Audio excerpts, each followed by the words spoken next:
2021년 기술은 더욱 빠르게 진화하고 있습니다. 우리가 사용하는 통신 기술도 많은 변화가 있었죠. 몇 년 전까지만 하더라도 우리는 LTE 통신을 사용하고 있었는데 현재 최근 출시되는 스마트폰을 보면 5G 통신을 주로 사용하고 있는 걸 확인할 수 있죠. 통신 기술의 발전으로 인해 가장 많은 변화가 있는 쪽은 당연히 스마트폰 쪽이에요. 근데 단순히 스마트폰만 무선 통신을 사용하고 있는 건 아니잖아요. 예를 들면 제 뒤에 있는 아이패드도 무선 네트워크를 사용하고 있고요. 국내에서 두드러지고 있진 않지만 해외에서는 셀룰러 기술을 활용한 노트북들도 많이 제작이 되고 있는 상황이에요. 그렇다면 해외에서는 하고 있는데 왜 국내에서는 하고 있지 않냐? 라는 의문점이 드실 텐데요. 해외와 국내의 가장 큰 차이점은 이겁니다. 국내 같은 경우에는 단순히 카페만 가더라도 와이파이를 어디서든 쉽게 사용을 할 수 있지만 해외의 경우 와이파이를 사용할 수 있는 곳이 한정되어 있고, 그리고 우리나라처럼 인터넷망이 그렇게 빠르지 않기 때문에 별도의 셀룰러 통신을 활용해서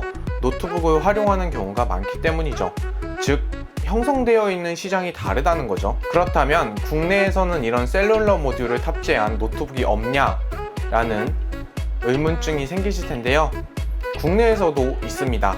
오늘 제가 리뷰해드릴 갤럭시북 플렉스2가 5G 통신을 지원하는 노트북의 시발점이 된 제품인데요. 제품에 대해서 리뷰를 해드리기 전에 이 제품을 어떤 분들이 구매를 하면 좋을지에 대해서 간단하게 고민을 해봤어요. 이 제품 같은 경우에는 비즈니스를 하시는 분들, 즉 회사를 타겟팅을 하고 제품을 출시하지 않았나 라는 생각이 많이 들었어요. 왜 그러냐면은 우선 셀룰러 통신을 사용해서 통신을 하게 되면 기본적으로 보안에 대한 이슈가 조금은 와이파이를 사용할 때보다는 낮아지게 됩니다. 그러다 보니까 B 문서라든지 아니면 뭐 보안 문서 이런 것들을 조금 더 왔다 갔다 할 때 조금 더 안정적으로 왔다 갔다 할 수 있다라는 장점이 생기는 거죠. 그래서 제가 일반적인 소비자분들보다는 회사를 타겟팅으로 해서 제품이 나왔다라고 생각이 많이 드는 겁니다. 전자기기이니까 제품의 스펙적인 부분을 빼놓고 얘기할 수는 없겠죠.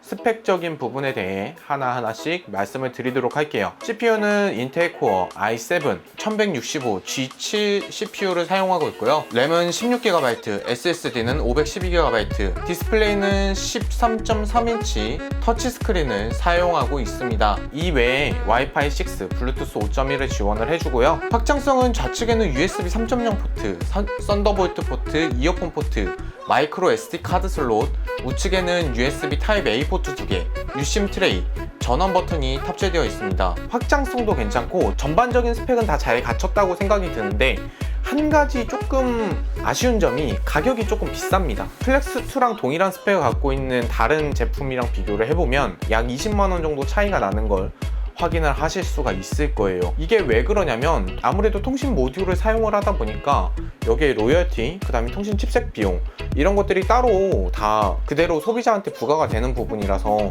요 정도의 가격 상승폭은 어쩔 수가 없었다라고 생각이 좀 많이 들어요. 요거는 이 제품을 구매하시는 분 같은 경우에는 어느 정도 감안을 하시고 구매를 하시겠죠. 이제부터는 사용기에 대해서 간단하게 말씀을 드리도록 할게요. 가장 처음으로 말씀드릴 부분은 디스플레이인데요. 디스플레이는 360도까지 돌아갈 수 있도록 설계가 되어 있어요. 일반적인 노트북이 이렇게 90도에서 120도 정도까지밖에 안 된다라고 치면 얘는 이렇게 디스플레이를 이렇게 돌려서 여기 맨 뒤에 하판 있는 데다가 붙일 수 있다라는 장점이 있는 거죠. 그리고 디스플레이가 이렇게 넘어가게 되면은 키보드를 이제 뒤편에 두게 되잖아요.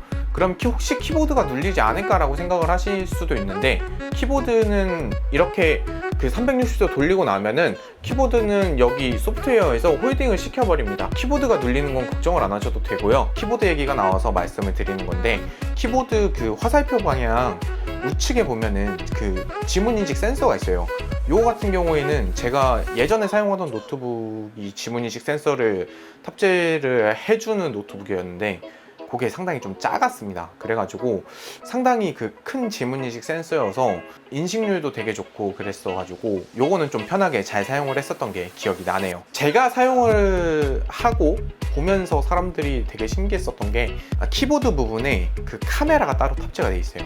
그래가지고 요 카메라적인 부분에서 좀 매력을 느끼시는 분들도 계시더라고요. 플렉스2 같은 경우에는 펜을 지원을 해줘요. 이 펜이 제가 장점이자 단점이라고 얘기를 하는데, 노트 필기를 할 수 있다는 점 자체는 상당한 장점으로 다가왔어요. 그리고 필압이나 이렇게 메모하는 느낌도 상당히 괜찮았어요.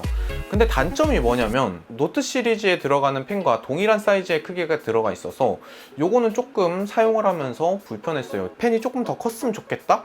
요런 점은 단점으로 좀 다가왔습니다. 디스플레이 크기라든지 품질이라든지 이런 건 전반적으로 나쁘지 않고요. 워낙 삼성이 잘하는 분야다 보니까 이거는 상당히 좋다고 느껴졌습니다. 그리고 이 제품의 가장 큰 특징이 5G 통신을 지원을 해준다는 거였잖아요. 현재 KT에서 5G 투게더 요금제를 월 19,900원으로 데이터 3GB를 지원을 해줍니다. 근데 저 같은 경우에는 이제 업무를 하다 보면 용량이 큰 영상들이 왔다 갔다 할 때가 있거든요. 그게 보통 이제 기준이 한 2GB 정도 되는데, 요게 이제 요거 하나 다운받으면은 그 1GB로 요런 제품들을 사용할 수 있는 요금제를 KT 쪽에서 새로 만들어서 판매를 해주셨으면 하는 생각이 많이 들었습니다. 그냥 일반적으로 웹서빙하고 이런 분들은 유용하게 잘 활용을 하실 수 있을 거라고 생각이 들어요. 사실 3기가면 적은 용량은 아니거든요. 그리고 혹시라도 제품을 구매하실 분들이 계시다면 아래 하단 링크에 더보기란을 눌러보시면 그 링크 들어가셔서 뭐 KT 쪽 혜택이랑 그 다음에 일반 그 제품 구매 혜택이랑 비교를 해보시고, 구매하실 분들은 구매를 한번 해보시면 좋을 것 같습니다. 오늘 준비한 갤럭시북 플렉스2에 대한 리뷰 이야기는 여기서 마치도록 하겠고요. 궁금한 점이 있으시다면 언제든지 댓글로 남겨주시면 제가 성심성의껏 말씀을 드리도록 하겠습니다. 영상 끝까지 시청해주셔서 감사드리고요. 그럼 저는 다음번 영상에서 만나 뵙도록 할게요. 그럼 안녕.